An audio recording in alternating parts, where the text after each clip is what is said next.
Muito boa tarde. Inicialmente, agradecer o convite feito pelo ministro Douglas. É uma honra estar aqui mediando esse painel. Agradecer também ao desembargador Celso Pio, que também fez esse convite. Cumprimentar todos os presentes, ministros, desembargadores, juízes, juízas, acadêmicos do curso de Direito, todos os demais presentes. Esse painel é muito importante, o debate é constante, não devemos parar. Futuro e desafios da relação de trabalho marítimo. Temos que cada vez mais fomentar esse tipo de evento, buscar com a própria OAB, com o próprio Poder Judiciário, escolas judiciais e também, muito importante, com a academia, com as universidades.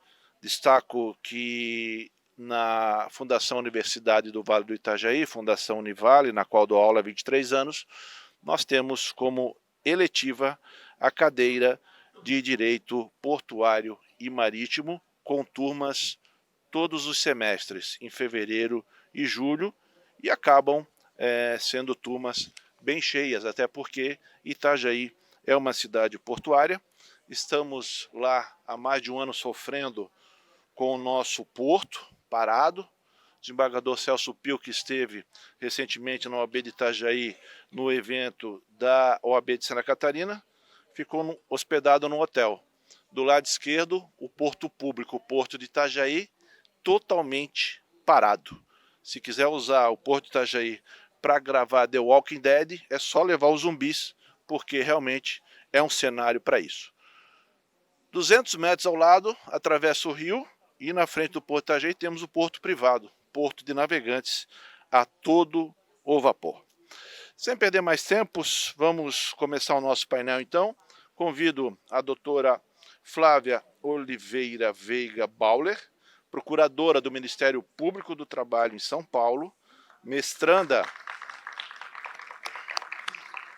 em estudos marítimos, especialista em Direito Marítimo pela Escola de Guerra Naval e graduada em Direito pela Universidade Cândido Mendes, do Rio de Janeiro. Bem-vinda, doutora Flávia, e desejo aí sucesso na apresentação, e tenho certeza disso.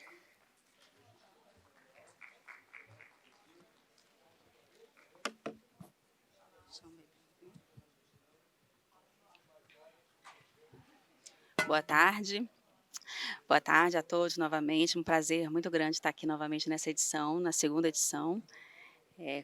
Esse prazer. Queria agradecer ao desembargador Celso Pio por esse convite, ministro Douglas Alencar, ministro Caputo, ministro Alexandre Ramos, demais ministros, louvar os presentes. Vejo muitos amigos, muitos rostos aqui conhecidos. Dr. Sérgio Aquino, José Adilson, Mário Teixeira. Muito bom vê-los aqui. Subprocurador-Geral do Trabalho, Dr. André Spies, obrigada pela presença, queridos articulistas, colegas de painel. Bom, boa tarde. Eu queria falar um pouquinho com vocês hoje sobre o trabalho marítimo e, para iniciar, tratar um pouquinho dos desafios e perspectivas para o trabalho marítimo seguro. Quem já me conhece já sabe um pouquinho que eu gosto de falar da importância do mar, do acesso ao mar para o desenvolvimento do nosso país. Eu falei um pouquinho disso aqui do ano passado, né, porque historicamente o acesso ao mar sempre foi um ativo valioso para os países costeiros, né, inicialmente apenas para os meios originais de fins militares e troca de mercadorias, exportação e importação de mercadorias, mas com o desenvolvimento tecnológico e com pesquisas científicas que foram sendo feitas, verificou-se que havia um potencial muito grande no oceano. Então, hoje você tem a exploração de petróleo, você tem recursos naturais, recursos minerais, você tem a pesca, a biodiversidade marinha, você tem minerais. Então, o país que tem um acesso ao mar é um país que não deixa de considerar esse acesso numa agenda prioritária e estratégica. E o Brasil, como é que a gente faz no Brasil? O Brasil, a gente tem 8.000 quilômetros de costa, nós temos várias potencialidades, nós temos portos de águas mornas, como dizia, né, a Rússia usa muito esse termo para brigar lá pelo Mar Negro, como a gente está vendo aquela guerra lá na Ucrânia, tratei isso no ano passado. A gente está vendo agora a briga da Venezuela para pegar uma parte da Guiana, outro conflito geopolítico aqui, pertinho, porque o acesso ao mar é um ativo valiosíssimo para essa nação. Para o Brasil se tornar uma potência marítima, ainda precisamos percorrer alguns caminhos. Nós temos uma costa muito grande, nós temos portos de boa qualidade, temos uma boa infraestrutura, mas nós precisamos desenvolver nossa marinha mercante, ter navios de bandeira nacional. Ainda tem muito que ser fortalecido, ainda precisamos aumentar a nossa consciência marítima, como se diz, né? A nossa maritimidade, para que o povo brasileiro compreenda a importância do mar para o desenvolvimento do país e da própria população. E aí eu falo do trabalho, por quê? O que é o trabalho? Onde ele se situa? O trabalho é um elemento do poder marítimo. E, na verdade, ele é o principal elemento. O João Carlos Caminha, em obra clássica titulada História Marítima, já dizia de todos os elementos do poder marítimo, o homem cujo labor se desenvolve no mar é o elemento mais importante. Então a gente chega no trabalho. E que circunstâncias esse trabalho é realizado? Eu gostaria de apontar isso porque as pessoas muitas vezes acham que o trabalho realizado a bordo simplesmente só muda o meio, ao invés de ser em terra e em bordo, mas as diferenças são muito significantes. O trabalho realizado a bordo é um trabalho onde o trabalhador está numa solidão constante, o regime de confinamento, um trabalho extremamente perigoso, qualquer erro pode ser fatal. O distanciamento social, o distanciamento familiar faz com que ele não tenha condições de ter ali no seu ambiente nas suas horas de lazer, de descanso, realmente um lazer e descanso. Para o trabalhador marítimo, é comum debruçar-se sobre o trabalho, para que o tempo passe mais rápido. Isso é uma peculiaridade do trabalho marítimo, e é muito importante a gente ter isso, levar isso em consideração, para quando a gente analisar qualquer tipo de aplicação, tanto de lei, quanto de uma decisão que for tomada, levar essa perspectiva, trazer essa perspectiva do trabalho. Né? E aí eu queria trazer rapidamente, no pouco tempo que me resta, uma abordagem sobre duas legislações recentemente incorporadas no nosso ordenamento jurídico e que vão ser essenciais para a gente entender como é que se desenvolve o trabalho marítimo. O primeiro é a MLC 2006, que é a Convenção sobre o Trabalho Marítimo. Foi recentemente ratificada pelo Brasil em 2021 e, na verdade, a Convenção sobre o Trabalho Marítimo, o Brasil demorou muito para ratificar essa convenção da OIT. Praticamente todos os países com frota marítima relevante já haviam ratificado e o Brasil ainda não havia ratificado. E essa ratificação veio mais ou menos no mesmo momento em que houve a publicação da Lei 14.301, que é a Lei da BR do Mar, né? A Convenção sobre o Trabalho Marítimo ela é importante, por quê? Porque ela tem uma disciplina muito grande sobre os direitos do trabalhador marítimo a bordo. E ele pretende ser um grande código laboral de conduta do trabalho marítimo. É importante a gente falar disso. Aqui eu já passei. A MLC ela foi ratificada por mais de 90% da frota mundial. Então, ela tem uma adesão muito grande e ela vai ser aplicada no Brasil. Ela foi incorporada ao nosso ordenamento jurídico em 2021. Então, a partir de agora, há uma tendência para que haja um reconhecimento maior dessas esferas de interesse, de diversos direitos que estão previstos na Convenção e que muitas vezes não estavam previstos no nosso ordenamento. O nosso ordenamento era silente sobre isso. Agora, vem daí alguns questionamentos. Quando a gente fala da navegação de cabotagem, por exemplo, esse fomento, esse incentivo à navegação de cabotagem, ele é muito importante. Por quê? Porque o meio mais barato para você deslocar, transportar uma mercadoria é o meio marítimo. É o meio mais barato, o meio mais lógico, o meio mais antigo.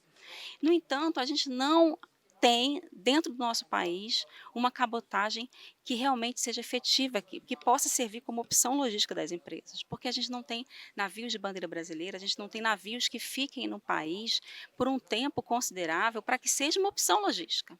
Esses navios vão embora, eles ficam à mercê da flutuação do frete. Se o frete estiver melhor lá na China, ele vai lá para a China. Então, a gente não tem isso. Com a Lei 14.301, a Lei de Incentivo à Navegação de Cabotagem, a tendência é que haja uma atração para que essas empresas tragam os navios, de que esses navios fiquem no Brasil.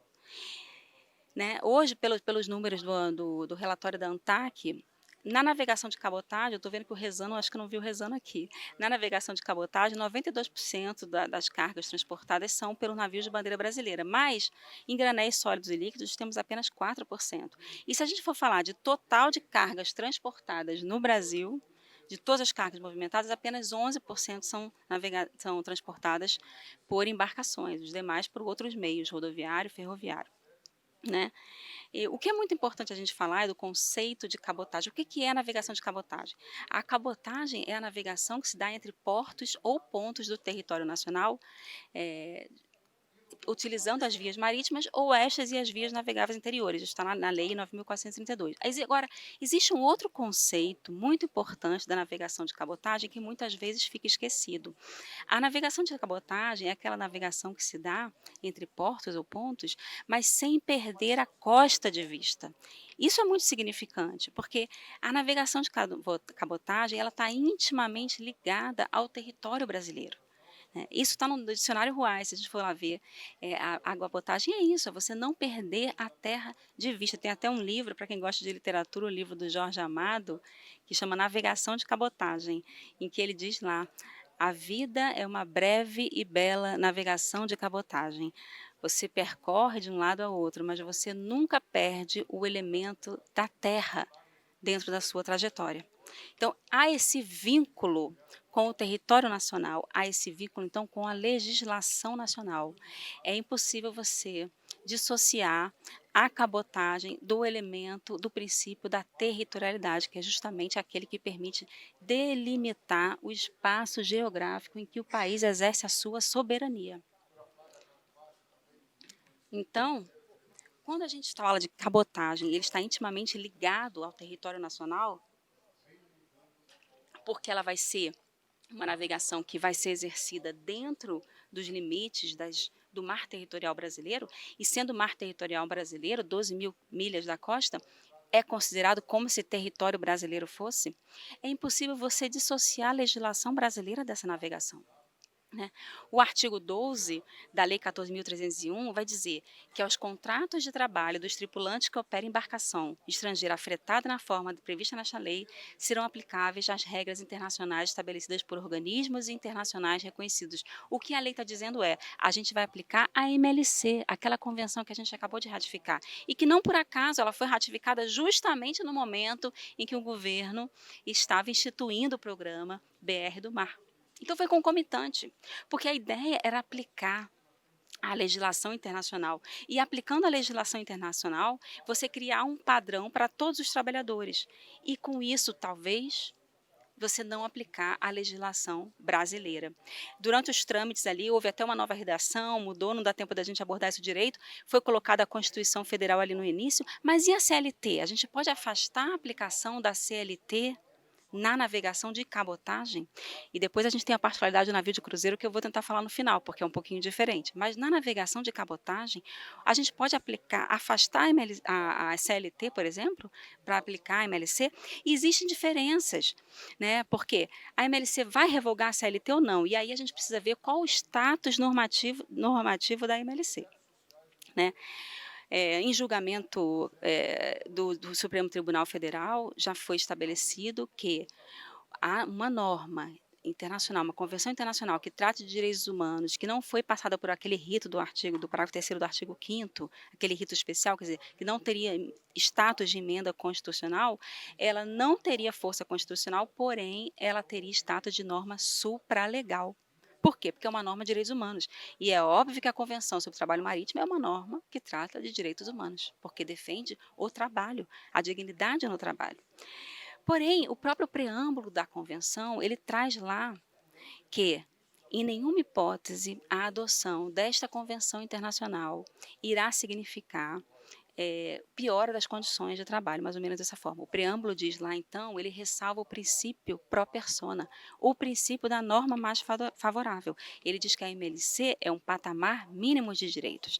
Então, quando a gente traz a navegação de cabotagem, a navegação que é realizada com vínculo ao território nacional, você não pode simplesmente aplicar a MLC e afastar a legislação nacional, se a legislação nacional ela for mais favorável.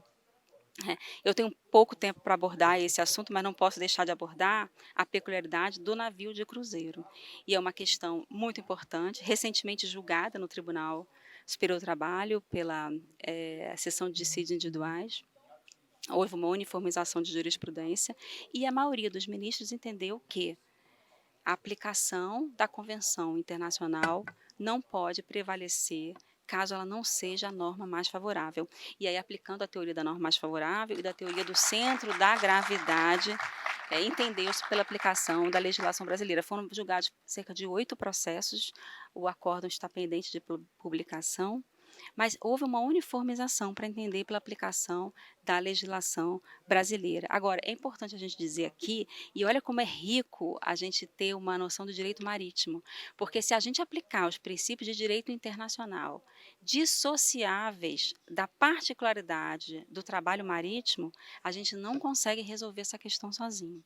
Porque no navio de cruzeiro, assim, aí aqui eu estou trazendo o tema para debate, você não tem uma navegação de cabotagem. E é importante dizer isso porque muita gente diz que quando o navio vem para o Brasil e faz a temporada brasileira, isso seria uma navegação de cabotagem. A própria RN fala isso. A RN 06 diz no artigo 10 que se o navio sai do país e volta em menos de 15 dias, ele seria cabotagem.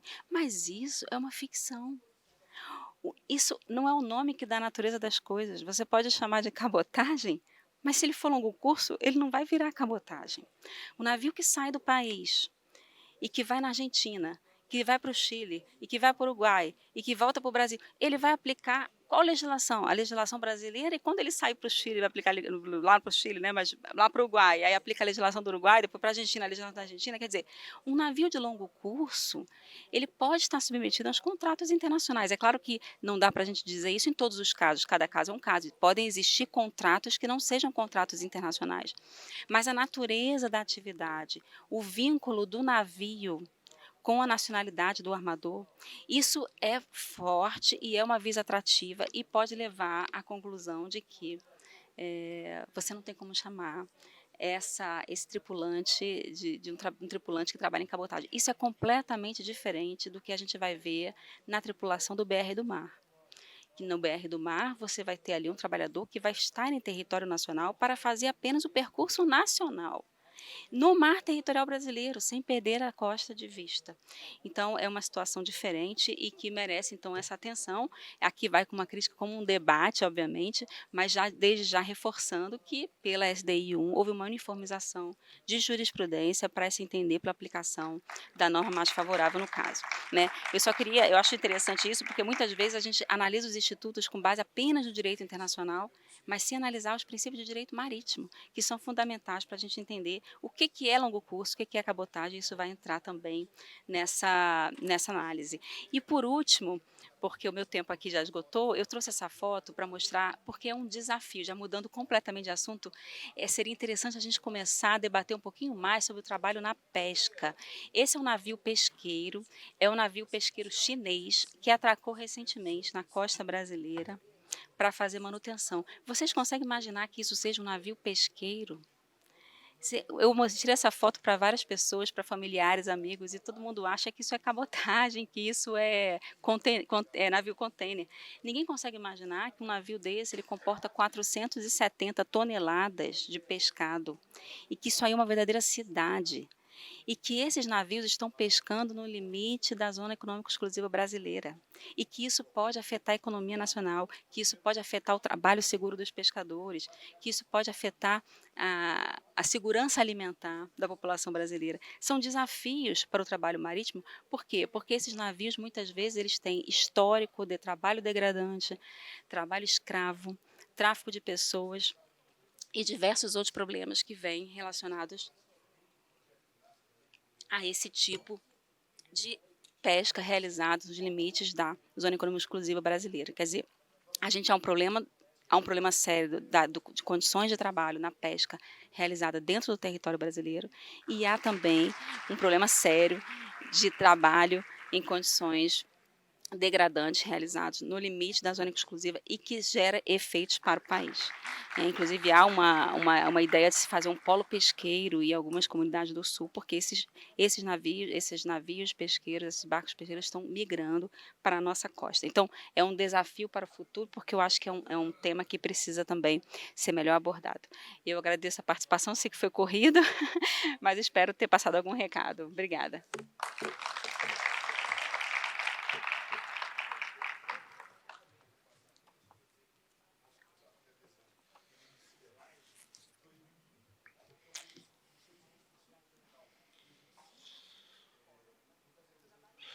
Dando sequência, após esta fala muito pontual, muito didática da doutora Flávia, destacando que o Brasil há muito tempo abandonou as ferrovias e agora certamente estamos arrependidos. Ficamos insistindo no transporte rodoviário, porém nossas rodovias são as mesmas. O que acontece às vezes é uma duplicação. Utilizando a área que eu moro, que é Itajaí, que tem os dois portos, como eu falei, Navegantes e Itajaí, é praticamente inviável andar nessas rodovias. E é o caminho que leva para o porto de Navegantes, para o porto de Itajaí e até mesmo o porto de São Francisco. Então, a fala da doutora Flávia é importante para que a gente possa utilizar o mar. Temos que apressar e utilizar o mar o mais rápido possível para o Brasil continuar crescendo e cada vez mais. Agora, a segunda palestrante de hoje, doutora Ingrid Zanella, professora adjunta da Universidade Federal de Pernambuco, doutora em Direito pela Universidade Federal de Pernambuco, possui curso de Direito de Seguros Marítimos e Responsabilidade Civil, presidente da Comissão Nacional de Direito Marítimo e Portuário da Ordem dos Advogados, vice-presidente da Ordem dos Advogados de Pernambuco, sócio titular do escritório Queiroz Cavalcante Advocacia.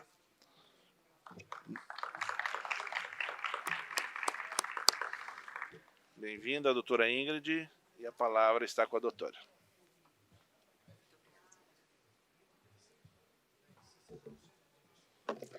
Boa tarde a todos e a todas. É uma felicidade e uma honra estar palestrando em um evento tão importante para a comunidade jurídica. Queria agradecer inicialmente ao presidente da nossa mesa, desembargador Godoy, pela gentileza, pela apresentação, por estar mediando os nossos debates, e ao gentil convite do professor Celso Pio e a todos que integraram a comissão organizadora desse congresso. Ratifico a minha felicidade e a honra de estar aqui presente. A doutora Flávia foi perfeita em sua abordagem e debateu diversas temáticas. E eu vou tentar pincelar uma temática que ela abordou, que é relacionada ao navio de cruzeiro. E eu selecionei essa temática não porque a gente está se aproximando do verão e todo mundo vai querer fazer navegação de cruzeiro agora, janeiro, fevereiro, parte das suas férias, não pelo interessante turístico, mas porque esse processo ele envolve dois grandes princípios do direito brasileiro e do direito internacional, inclusive princípios de ordem constitucional, que é o princípio da igualdade versus o princípio do centro da força da gravidade. Nós aqui do Brasil, nós adoramos teoria de direito internacional e por isso nós importamos diversos princípios. O princípio do centro da força da gravidade ele foi importado do direito norte-americano, do direito internacional privado, como na origem do seu idioma, Most Significant Relationship, mas eu confesso que eu adorei a tradução para o princípio do centro da força da gravidade, porque não se confunde com a norma mais favorável, mas é atrair para a parte a norma que orbita sobre ele e possibilitará dar uma solução mais justa e eficiente para o caso. Mas por que isso é uma temática interessante para o direito marítimo, prezados? Porque nós sabemos que o navio ele é um prolongamento do território nacional. Então, quando a gente lê a CLT, quando a gente lê a Maritime Labour Convention, quando a gente lê a lei que trata sobre o trabalho no estrangeiro. Todos nós sabemos que quando um trabalhador está prestando um trabalho em uma determinada localidade pela CLT, aplicar-se-á sobre ele a norma da prestação do trabalho. Só que o navio ele é um prolongamento de um território, então ele ostenta uma nacionalidade por onde ele passa. Quando nós temos embarcações de cruzeiros navegando em águas brasileiras, em navegação entre portos brasileiros, entre portos internacionais, será o país ostentando aquela nacionalidade. No direito português, no direito inglês, em outros ramos do direito marítimo, nós temos, por exemplo, o reconhecimento que o navio ele tem uma personificação. Se a gente pegar Günther Teubner, que é um grande estudioso alemão, ele fala inclusive em personalidade digital. São coisas ou bens que possuem um direito de personalidade específico. E o navio ele possui uma personalidade, ele possui a sua nacionalidade. E essa bandeira, e eu estou citando a doutrina portuguesa, essa bandeira que vai ditar como o Brasil, como o navio, deverá reger as relações trabalhistas a bordo de seu próprio navio. Então a gente tem não só a CLT, como a Maritime, como o Código Bustamante, que fala sobre os elementos de concessão dessa nacionalidade. Não é simples conceder uma nacionalidade. Da mesma forma que nós temos uma nacionalidade brasileira, o navio também tem. E ele vai ter que seguir a Convenção das Nações Unidas sobre o Direito do Mar, ter um elo com aquele país, sobre pena de caracterizar uma fraude contra a legislação nacional, por ser uma bandeira de conveniência, e é isso que deve ditar as suas relações trabalhistas. Se a gente pega uma legislação, diante do curto espaço que eu tenho de tempo, eu citei apenas 4 normas que vão ser norte para a definição da nossa problemática de pesquisa. Que norma deve incidir sobre o tripulante de navio de cruzeiro, em navegação sazonal, parte Brasil, parte Europa? Temos a BR do Mar. A BR do Mar foi esperada, debatida por todos nós da comunidade marítima. Esse artigo, como já dito aqui, ele voltou com diversas redações, colocou a prevalência no artigo 12 da legislação internacional, legislação da bandeira, garantindo direitos básicos da nossa Constituição.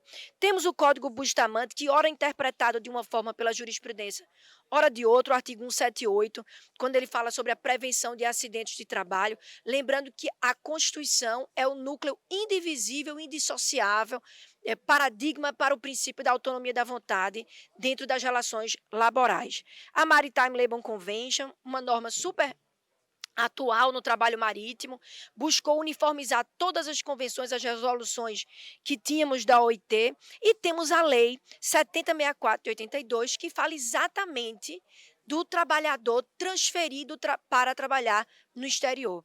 Uma norma que é comumente aplicada pelo TST quando estamos diante de um navio de cruzeiro com bandeira internacional. Diante desse breve arcabouço normativo, nós temos a problemática. Que norma vamos incidir? Temos a embarcação de cruzeiro, virá operar para o Brasil em determinado tempo, 3, 4 meses, voltará para a Europa, porque é assim que funciona, e essa é uma problemática que não se cinge apenas a navios de cruzeiro. Ele é o norte de pesquisa, mas a colisão entre esses dois princípios será um norte para a gente dizer se a gente vai aplicar ou não normas de direito internacional em uma determinada embarcação, mesmo diante de uma relação de hipossuficiência. Temos a corrente que diz que deve ser aplicada a CLT, a lei brasileira, com base nos princípios acesso à justiça, hipossuficiência do trabalhador, bandeiras de conveniência. Todos nós sabemos que a jurisprudência entende bandeiras de conveniência, aquelas bandeiras concedidas às embarcações, em contrário senso ao artigo 91 e 92 da Convenção Montego Bay, como fraude contra a legislação nacional, em conformidade com a lei de introdução ao ordenamento jurídico brasileiro, né? Temos o abuso de direito de personalidade diante dessas bandeiras de conveniência, né? E o fato de termos uma embarcação de bandeira internacional ainda assim navegando parte em território brasileiro, e aquela contratação, tudo indica, grande parte das vezes, 90% das vezes, ser realizada em território brasileiro. E temos a doutrina favorável à legislação internacional. Estamos aí diante de um elemento de conexão, Código Bustamante versus Lei de Introdução ao Ordenamento Jurídico Brasileiro.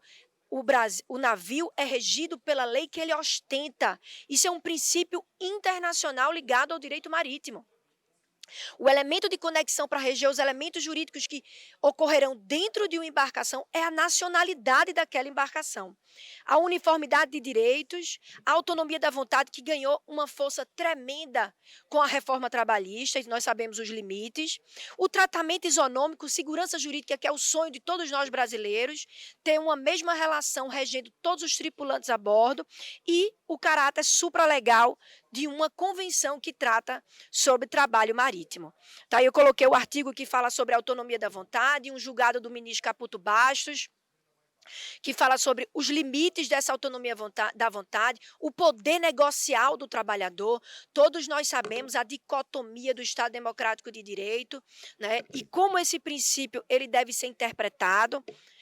E temos a fixação de tese na repercussão geral número 210 do STF. Por que eu trouxe um tema do STF vinculado à Convenção de Montreal, que aborda relações de consumo e responsabilidade civil em transporte aéreo, e não em transporte marítimo? Porque já que nós estamos falando de uma relação de hipossuficiência, importante nós trazemos um paradigma do STF quando ele fala de relações de consumo, onde a jurisprudência brasileira e a doutrina também a reconhece uma prevalência das normas consumeristas diante de uma hipossuficiência pessoa física no mercado de consumo. Mas o STF, ele decidiu depois de anos, porque nós assinamos as convenções, e as convenções precisam ter um sentido no país. Esse é o país que a gente quer no mercado internacional. O tema do STF diz que a Convenção de Montreal prevalece sobre o Código de Defesa do Consumidor, trazendo aí uma segurança para as partes e uma prevalência do direito internacional privado, mesmo diante da hipossuficiência. Então, chegamos no nossa solução da problemática de pesquisa. Nós sabemos que aqui, como nós tivemos 2017 para 2023, nós tivemos publicação de normas importantes para todo mundo e todo o país, não exclusivamente para o modal marítimo e o modal aquaviário. Tivemos a Lei de Liberdade Econômica, que alterou parte do Código Civil e demonstrou como o artigo 170 e 178 da nossa Constituição deve ser interpretado. Tivemos a BR do Mar, tivemos a Maritime Labour Convention, uma série de normas que mostram o caminho que o país quer seguir, principalmente no mercado internacional. Quem diria que o STF diria que uma norma limitadora da responsabilidade subjetiva em relações de consumo iria prevalecer diante do Código de Defesa do Consumidor? Quem diria? E nós tivemos aqui o princípio da igualdade versus da força da gravidade. Até 2022, o Tribunal Superior do Trabalho era unânime em aplicar o princípio do centro da força da gravidade, o Most Significant Relationship, afastando a legislação estrangeira, ou seja, a legislação da bandeira, nacionalidade da bandeira, em contrariedade ao Bustamante e a Montego Bay, né, a grosso modo, não vou entrar em detalhes, e aplicando a lei nacional, se o trabalhador, o tripulante, tivesse sido contratado no Brasil e tivesse prestado trabalho, também envolvendo o período sazonal aqui, com base no acesso à justiça, porque a norma que orbitava sobre ele era a brasileira. Em 2022, nós tivemos um primeiro julgado alterando esse entendimento e ratificando a interpretação com base no princípio da igualdade, princípio esse igualmente constitucional, colocando o princípio do centro da gravidade como um princípio de aplicação subsidiária. Se temos uma Maritime Labour Convention, se temos o tema 210, como está posto aí para os senhores, do STF, dizendo que a norma internacional prevalece sobre a nacional, se temos a BR do Mar, trazendo a prevalência de convenções internacionais, se o tratado tem uma caracterização supralegal de acordo com a emenda constitucional número 45, se tudo isso aconteceu, vamos aplicar sobre o tripulante a norma internacional do seu contrato de trabalho. E aí tivemos julgados de 2022, tivemos julgados de 2023, está aí um julgado do ministro Alexandre Ramos, e, como já mencionado, tivemos uma mudança de rumo, mais uma mudança de rumo na jurisprudência brasileira. 2021, centro da gravidade. 22, 2023, princípio da igualdade. Setembro de 2023, recentemente, tivemos a uniformização de jurisprudência, conforme posto aqui pela doutora Flávia, que entendeu que o princípio do centro da gravidade, confundido ou interpretado de forma isonômica ao princípio da norma mais favorável, ele deve ser interpretado de forma preferencial. Primeiro se aplica a norma do nacional, se essa for mais benéfica, e depois apenas a norma internacional. Então, a partir de setembro de 2023, nós tivemos um entendimento pacificado de que haverá aplicação da legislação brasileira aos brasileiros contratados em território nacional para cruzeiros marítimos. Sem sombra de dúvidas, isso é um norte. A mudança de rumo e agora uniformizada, que só vai poder ser revista através de um entendimento sobre interpretação conforme a Constituição, que é dado pela nossa Corte Constitucional, o próprio STF. E já para finalizar, a gente tem algumas perguntas para fazer. Porque toda abordagem que é feita em 15 minutos não visa responder nada, mas provocar. Né? Nós temos aqui duas questões importantes. Que norma deve incidir e qual a corte e qual a competência para julgar? Porque a gente pode decidir que haverá incidência da legislação brasileira a esses tripulantes, mas a gente pode decidir que haverá ou não a competência da Justiça do Trabalho. Quando a gente debateu a BR do Mar, eu tinha uma visão sobre o artigo 12, que o artigo 12 deveria possibilitar que os trabalhadores, munidos da sua autonomia da vontade, fizessem acordos coletivos, registrassem esses acordos e pudessem escolher, inclusive, o foro arbitral, como possibilita a reforma trabalhista. A solução de dissídios trabalhistas, se isso for escolhido pelo trabalhador marítimo e qualquer outro pela reforma trabalhista, pode inclusive ser no foro arbitral. Então, uma coisa é a gente debater a jurisdição que vai incidir sobre esses trabalhadores e a outra a gente vai debater qual a corte competente para julgar. De acordo com o entendimento do TST uniformizado esse ano, haverá tanto a competência da Justiça do Trabalho, como a competência, como a incidência da legislação brasileira. E outra coisa que a gente não pode esquecer é que a BR do Mar, quando ela visa abrir a navegação de cabotagem, como exposto, para navegações internacionais, essa regulamentação que a gente está buscando, ela está em conformidade com o artigo 178 da nossa Constituição e com a Lei de Liberdade Econômica. Porque o anseio do nosso país é possibilitar um desenvolvimento econômico. E o artigo 178 da nossa Constituição foi claro ao instituir, né, que o transporte internacional será regulamentado, será regulado por lei ordinária. Quem fazia isso era a Lei 9432. Agora temos um reforço com a Lei BR do Mar. Então, tudo isso deve ser interpretado para a gente entender que esse problema é muito maior do que navios de cruzeiro.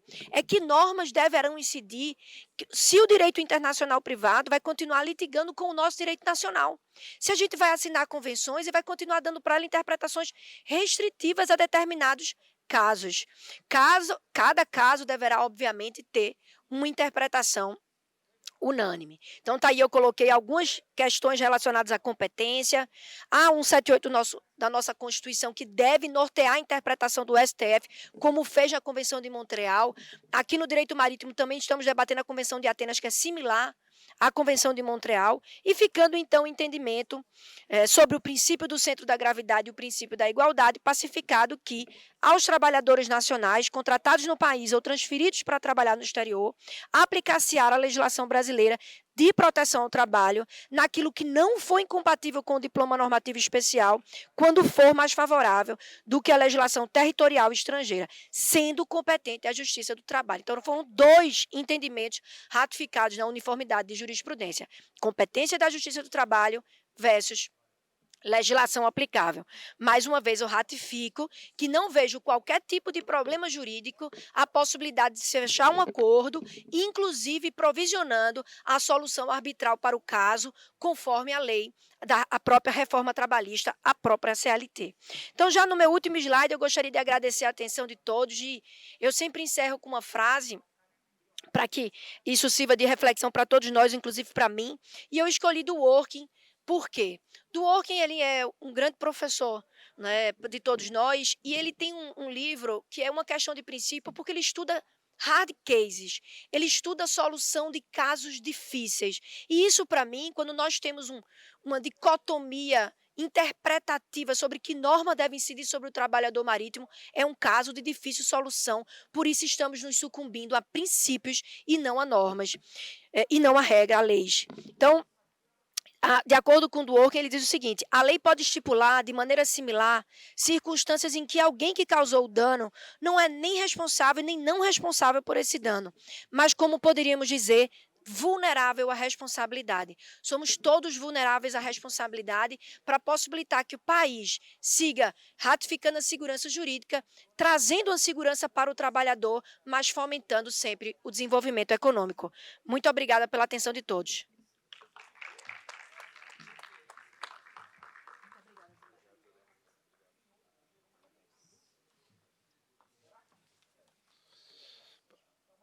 Parabéns, doutora Ingrid.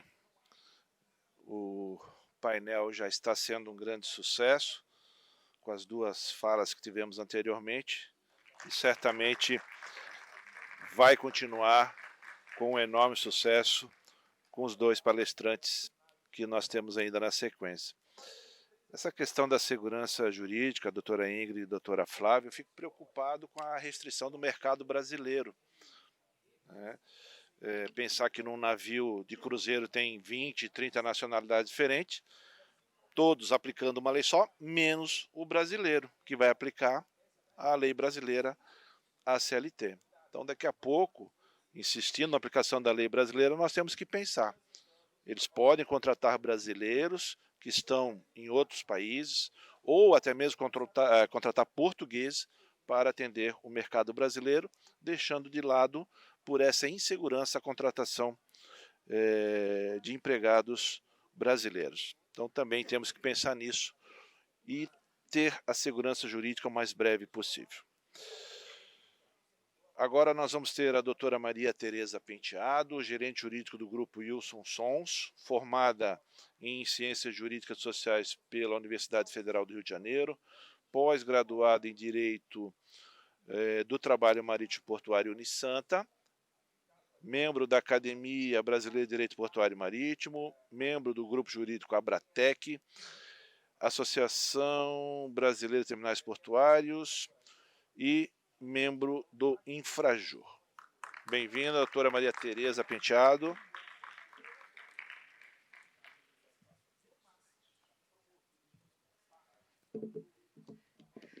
Bom, boa tarde a todos. Inicialmente, gostaria muito aqui de agradecer o gentil convite do desembargador Celso Pio, do ministro Douglas Alencar, parabenizar a organização desse evento e dizer que estamos muito honrados aqui em poder participar de um momento tão colaborativo, mentes tão diversas, diversos players de mercado, todas as partes representadas. Muito bom estar fazendo parte aqui desse momento que se estende ainda com mais força e coerência do que já o foi no ano passado. Então, com muito prazer, estamos aqui e tentaremos, depois de tão brilhantes falas da doutora Flávia e da doutora Ingrid, trazer algum conteúdo aos colegas aqui para algum debate. Deixa eu colocar aqui só a apresentação, não sei se já colocaram para mim. Como é que a gente coloca aqui? Não sei se aqui o pessoal pode me ajudar, não está entrando a apresentação. Bom, de qualquer forma, enquanto eu peço aqui alguma ajuda de apoio aqui na entrada da apresentação, que eu não sei por que não se coloca, se alguém puder me ajudar na organização, eu fico grata. Tá bom, obrigada. Perfeito. A ideia nossa aqui tem que ter uma diversão, alguma coisa inusitada para acontecer, né? Senão não é um evento, um congresso, sabemos disso. Mas a nossa introdução aqui, depois de falarmos de trabalho em cruzeiros, depois de falarmos em trabalho em pesca, como a doutora Flávia também nos trouxe, que é uma grande preocupação em nosso país, uma realidade de todos, eu gostaria de falar conosco aqui sobre o apoio portuário. O apoio portuário ele é muito pouco conhecido no nosso país, bem pouco falado. Os cruzeiros se tornaram uma sensação território nacional. Apoio marítimo, nós sabemos da área de offshore, a força de óleo e gás é uma potência, então ouvimos falar de vez em quando, mas nos rebocadores, Perdão. Sim. Sim. Não sei. Vou pedir socorro ao Dr. Celso para me salvar aqui. Mas sigamos aqui porque o tempo corre. E não serei perdoada aqui com o passar do tempo, então, senão eu levaria até um choque de um colega. Então, vou ser breve aqui. O apoio portuário, ele se traduz no trabalho de rebocadores. O que são rebocadores, né? Como podemos aqui ilustrar tudo isso? Falamos ao longo de todas essas horas sobre trabalho portuário, a nossa preocupação. Falamos ano passado sobre terminais portuários grandemente, toda a atividade, e precisamos pensar que, além do próprio terminal, há uma série de stakeholders envolvidos que fazem com que toda essa atividade flua permanentemente, trazendo fluxo de crescimento econômico ao nosso país. O rebocador é aquela embarcação que muita gente não conhece muito bem, mas é aquele barquinho que empurra os navios grandes que a gente vê em quem mora em região portuária. Aquele barquinho tem uma força incrível, uma capacidade de manobra, a famosa manobrabilidade ímpar, roda 360 graus, tem uma força tremenda, capaz de puxar e empurrar um navio e fazê-lo alocar corretamente no berço. Esse rebocador, ele tem um trabalho regular, formado por uma mão de obra extremamente qualificada. Essa formação vem da Marinha do Brasil, não é uma formação feita no mercado de forma particular, somente a Marinha é habilitada a traduzir esse treinamento. E aí eu trago essa realidade onde eu tenho uma embarcação vital para a energia do Brasil, para todo esse fluxo econômico dos portos. Hoje alguém aqui, algum colega já colocou, né? O que será da gente sem a economia dos portos? Tudo passa pelos portos, né? O fluxo brasileiro passa, a safra se escoa pelos portos, tudo vai ali também nesse ambiente. Então alguém precisa ajudar os navios a chegarem nos seus berços de atracação. Como um dia eu ouvi um colega que não conhecia muito do setor e falou: então é aquele barquinho que estaciona o navio. É o barquinho que estaciona o navio. E dentro deles temos, no mínimo, 4 tripulantes altamente qualificados, como disse pela nossa Marinha. Desafios ali de conduzir esses trabalhadores que tantos nos orgulham. Só para vocês terem uma ideia, fazendo aqui um parênteses, preciso considerar o seguinte: eu atuo na Wilson Sons, hoje estou gerente jurídico de lá. Nós temos 81 rebocadores, nós somos a maior frota hoje do Brasil. Temos no grupo Wilson Sons, que é um grupo integrado de logística portuária e marítima, 3.800 colaboradores, mas somente na atividade de apoio portuário, nós temos 900 colaboradores envolvidos, 600 marítimos. Vejam a grandeza disso. São realizadas pelo menos 54 mil manobras ano em 25 portos do país, fazendo com que todo o fluxo marítimo funcione adequadamente, dioturnamente. E aí eu permito-me aqui pegar a fala da colega doutora Ingrid, que nos traz aqui pinceladas da complexa legislação que envolve internacionalmente o tema, e coloco aos colegas aqui a reflexão: como conduzir, como trazer essa dinâmica de tanta legislação envolvida, a própria CLT, as normas internacionais, as normãs da Marinha que regem todo o fluxo de trabalhadores, porque elas assim também o regem, e como conciliar tudo isso dentro de um ambiente absolutamente moderno, de muita tecnologia. Não tem? Não tem. Então deixa ser. Vamos lá. Vamos seguir sem slides. Eu vou pedir depois que seja disponibilizado a todo o público, para que possam ver. Tem umas fotos bonitas lá. Pelo menos eu gosto muito, então terei prazer em compartilhar com todos aqui que possam se interessar. Será um prazer enorme. Como eu falava, a grande questão do conflito de tantas legislações envolvidas simultaneamente no arcabouço de crescimento e modernização das nossas embarcações de uma forma muito interessante. Hoje os rebocadores cada vez são menores, mais articulados, mais potentes, mais seguros, mais silenciosos, alta tecnologia embarcada, cartas náuticas digitalizadas, sistemas informatizados via satélite para garantir que todos os sistemas funcionem a contento todo o tempo, sem perda. Eficiência para atender os maiores navios do mundo que já chegam aos nossos portos, como já vimos aqui com outros colegas que falaram. Tanto trabalho envolvido, tanta complexidade envolvida e um desafio enorme em conciliar todas as normas e traduzir isso numa relação de trabalho saudável, eficiente, que garanta a estabilidade nos portos. Além do trabalho propriamente dito, precisamos considerar que os rebocadores não atendem somente à entrada e saída dos navios, eles são absolutamente necessários também nos nossos portos, na salvaguarda de todo e qualquer acidente, incêndios que aconteçam, afundamentos, naufrágios, resgate de tripulação, há toda uma necessidade absoluta que os rebocadores precisam atender e assim são demandados por força de normas de marinha. Não é uma escolha de uma empresa ou de outra para que possa fazer isso. Nesse contexto, é preciso buscar que as normas estejam cada vez mais adequadas, reduzir esses conflitos, que novamente bebo aqui na fonte do saber da minha colega doutora Ingrid.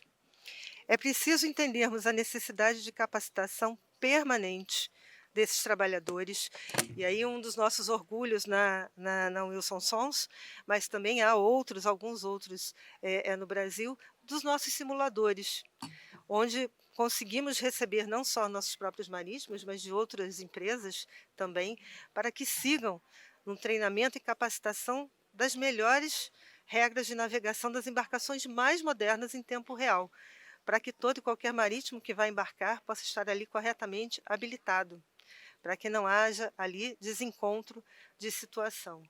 Junto a isso, é preciso desenvolver sistemas de qualificação e monitoramento de todas as rotas, de todos os desafios da própria embarcação.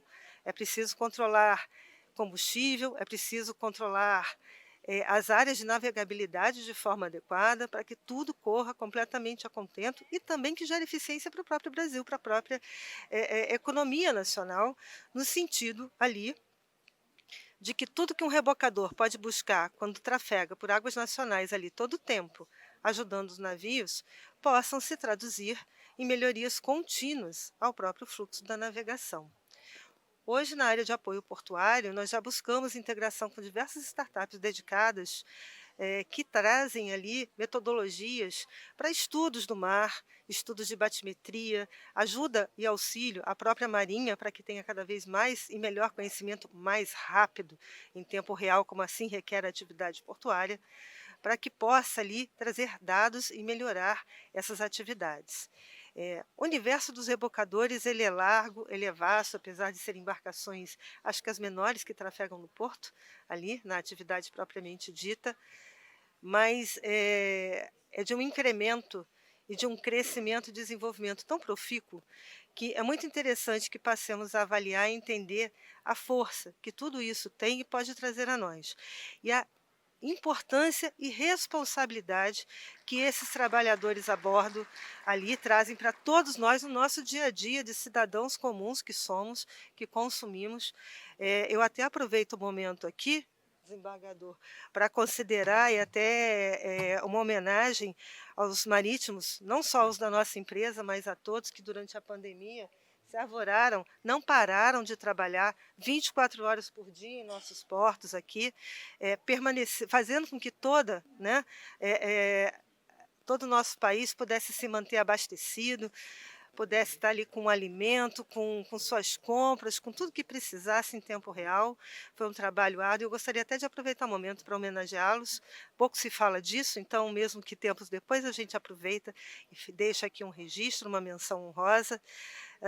Falo aqui com pesar por vocês não terem visto os slides, porque trazem imagens que muito bem ilustram, que ajudam, mas, como disse, buscarei disponibilizar para que possam verificar um pouco mais dessa atividade. Espero ter podido introduzir um novo pensamento e uma nova reflexão por uma atividade não só econômica, mas laboral, diferenciada, especial, que pouco se fala e pouco se conhece, para que possamos introduzir também nessa pauta de estudo do direito marítimo, junto com as demais áreas tão importantes. Fico à disposição de todos para qualquer troca, pensarmos um pouquinho mais e debatermos mais a respeito. E com muita satisfação agradeço e encerro aqui a minha fala, desembargador.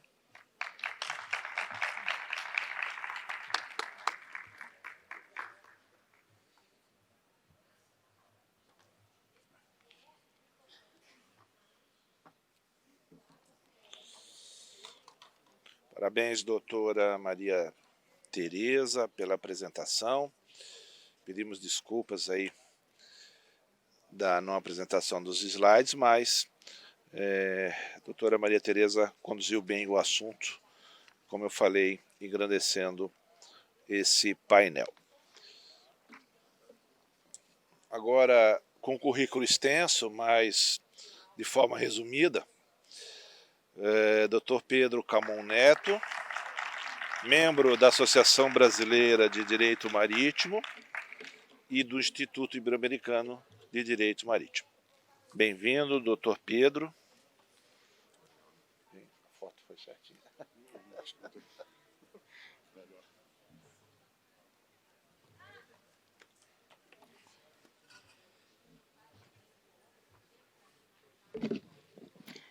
Boa tarde.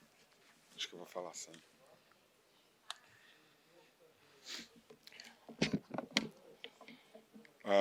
Uma boa tarde, senhoras e senhores. Primeiro, gostaria de agradecer ao convite ao desembargador Celso Pio, ao ministro Douglas de Alencar Rodrigues e parabenizar por esse belo evento que está acontecendo, sobretudo pela capacidade de discussão, pela qualidade dos painéis apresentados e pela tecnologia, em que a gente consegue falar junto de outras pessoas e cada um abordando um tema. Aproveito também para dizer que é uma honra estar num painel como esse, onde temos pessoas extremamente qualificadas do nosso meio, destacando o papel da doutora Flávia Bauler, representando aqui o Ministério Público do Trabalho, que tem desenvolvido um debate bastante promissor e bastante positivo em relação ao direito do trabalho marítimo, um direito tão difícil. Quem quiser fazer o download dessa apresentação, fica à vontade para usar o QR Code. Ele vai ser disponibilizado no final, então não precisa ser tipo um Kinder Ovo, não sei que eu vou fazer um download. Não é uma surpresa, no final vocês vão poder receber, vão ter o mesmo o mesmo QR Code para fazer o download da apresentação. E na verdade, o que a gente vai abordar aqui é basicamente sobre o trabalho marítimo offshore. Conceitos e definições, sobretudo sobre escala e jornada a bordo, que são pontos, que são conceitos que têm sido muito discutidos pelos processos na Justiça do Trabalho, eventualmente nos inquéritos civis públicos que nós temos. É claro que, como nos ensinou a professora Ingrid, que me antecedeu, toda abordagem feita em 15 minutos serve para provocar e não para responder. Então, por isso, quem tiver qualquer dúvida, qualquer questionamento, no final tem os meus contatos, fique à vontade, estarei aqui também ainda durante o evento para tirar qualquer dúvida. Eu começo falando um pouco sobre os tipos de navegação.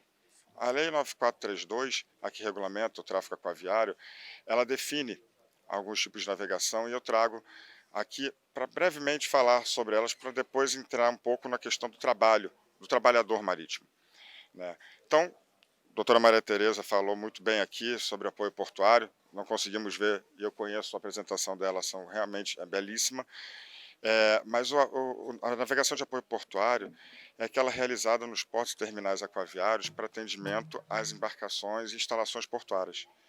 Eu boto que tem abrangência estadual e por vezes interestadual, porque existem operações típicas que são feitas de forma interestadual, mas basicamente por rebocadores, cábrias, ou seja, é um apoio à atividade portuária.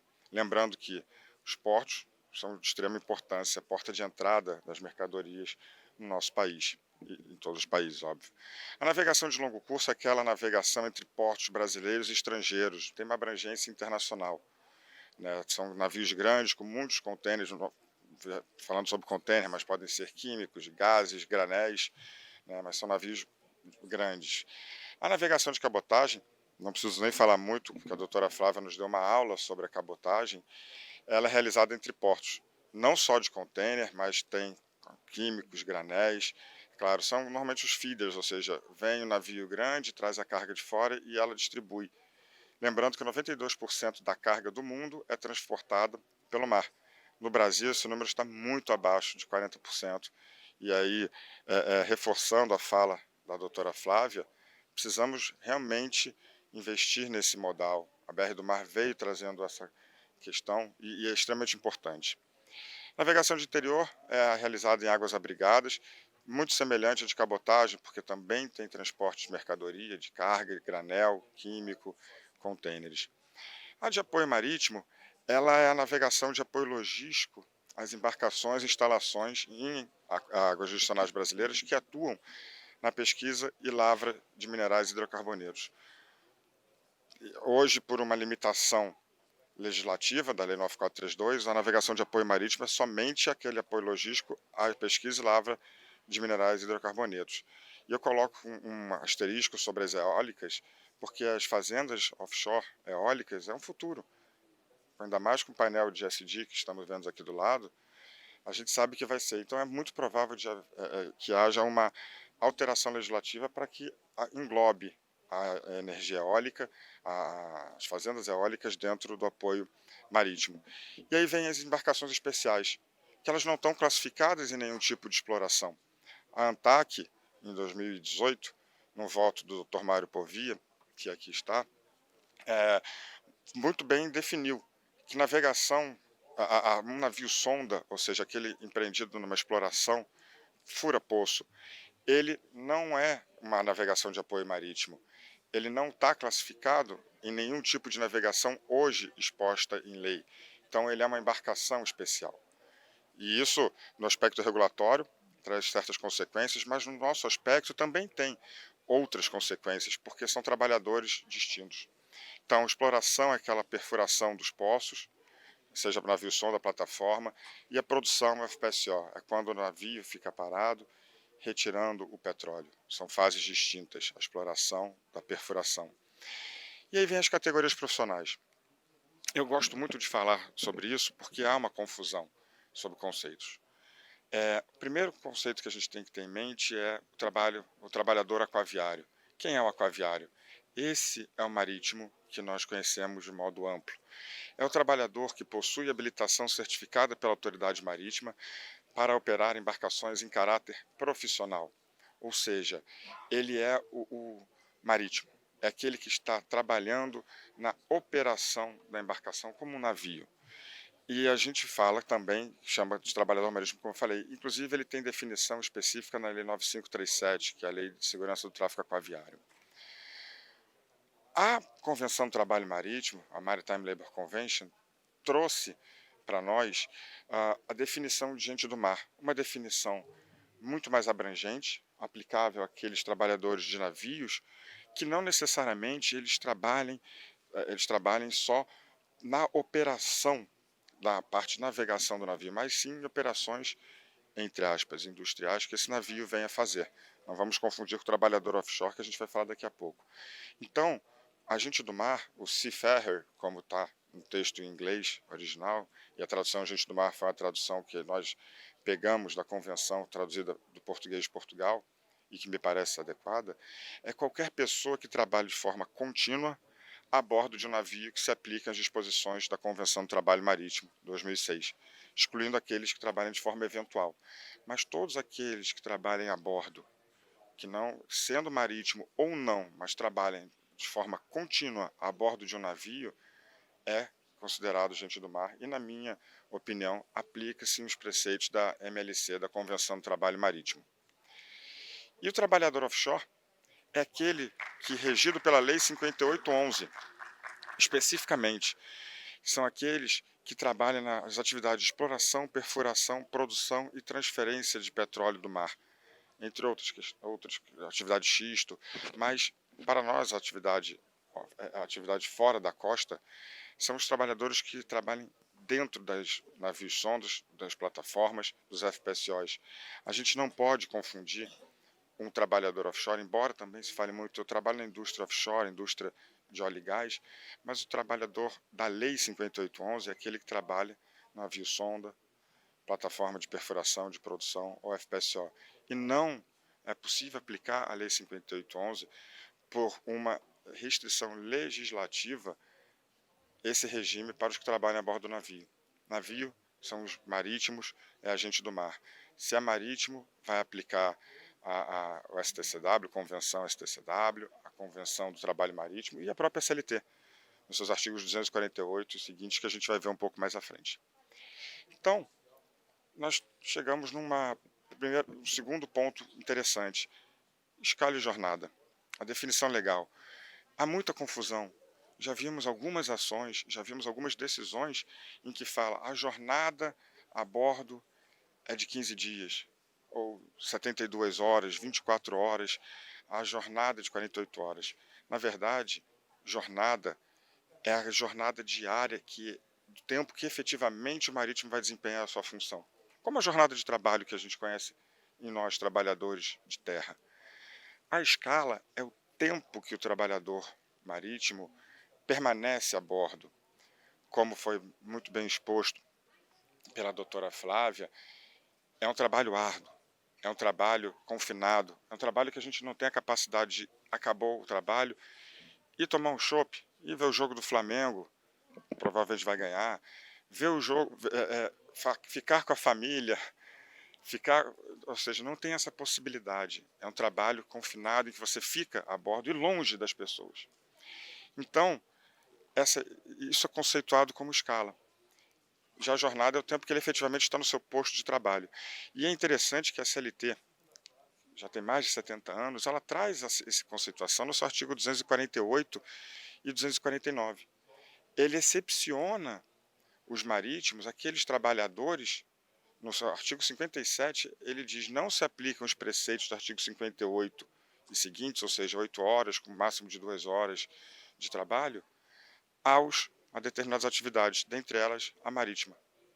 Então, ela é excepcionada. E aí vai para o 248. O próprio TST já tem a sua súmula 96, em que reconhece essa diferenciação e diz que a simples permanência, eu costumo brincar, talvez seja uma das poucas inversões do ônus da prova no direito do trabalho, porque a simples permanência do tripulante a bordo não importa em presunção de que esteja à disposição do seu empregador ou em regime de prorrogação de horário, circunstância essa que deve restar provada, dada a natureza do seu serviço. Então, é bastante especial o nosso trabalho, a nossa atividade. E aí o artigo 248, ele traz uma outra questão, que entre 0 hora de um dia e 24 horas do outro, o tripulante pode ser conservado a bordo durante 8 horas, quer de modo contínuo ou de modo intermitente. E o interessante disso tudo, e que existem decisões que também fazem um pouco de confusão, é de que isso não está se dizendo como o turno ininterrupto de revezamento, que está previsto na Constituição. Uma decisão belíssima do desembargador José Pedro explica exatamente isso, e já existem precedentes do TST diferenciando essa questão. Então, o tempo, não há uma limitação de tempo de permanência a bordo, de escala a bordo, Lei 5811 para os offshore, sim, mas o marítimo não tem essa limitação, salvo por negociação coletiva, em que se acorda o tempo máximo de permanência, 28 dias de permanência, 56 dias, a depender da sua categoria. Então, a própria CLT não excepciona isso. É interessante a gente ter isso em mente. Eu vou passar para o último slide. Antes do último slide, a gente tem um conceito que foi discutido ontem. Ontem tive a possibilidade, o convite de falar no evento do Ministério Público do Trabalho, de 20 anos da Coordenadoria Nacional do Trabalho Portuário e Aquaviário, e que o ministro Alexandre Ramos falou antes. E o ministro trouxe um ensinamento, na minha concepção bastante interessante, de que as relações de trabalho, a lei reconhece, não é a lei que estabelece, é a lei que reconhece. Da mesma forma, o direito marítimo, eu entendo que é uma dos lugares do direito em que a lei vai reconhecer as relações. Ele vem desde a lex mercatória, da lex marítima, exemplos de relações que a lei reconhece, independem de lei. O Código Comercial é de 1850, nosso Código Comercial, que é onde estabelecem questões comerciais do direito marítimo. E hoje se discute a criação de um Código Marítimo brasileiro. Eu acho que isso é muito importante. E falo isso porque nós hoje temos a jornada a bordo, o tempo de efetivo trabalho a bordo, regulado pela CLT 248 seguinte, como falei, mas pela Convenção STCW e MLC, ou seja, que muda um pouco aquela figura de 8 mais 2, sendo possível ter até 12 ou a 14 horas de trabalho num dia, excepcionalmente, claro, mas dividindo com certas restrições, como está no slide. Em razão do tempo, não entraremos especificamente nessa questão da jornada, mas aproveito esses últimos segundos para destacar a importância de eventos como esse, de discutir o trabalho marítimo, o trabalho portuário, trazer um pouco da água salgada para correr no sangue de todos vocês, para que a gente possa cada dia mais trazer elementos, discutir, não trazer ensinamentos, porque estamos sempre aprendendo, e justamente investindo na discussão, nos pontos, às vezes nem sempre dos mesmos entendimentos, mas levando essa discussão que só pode crescer. Agradeço ao meu presidente do painel, o desembargador Wanderley Godoy, e agradeço a todos pela atenção e paciência. Muito obrigado.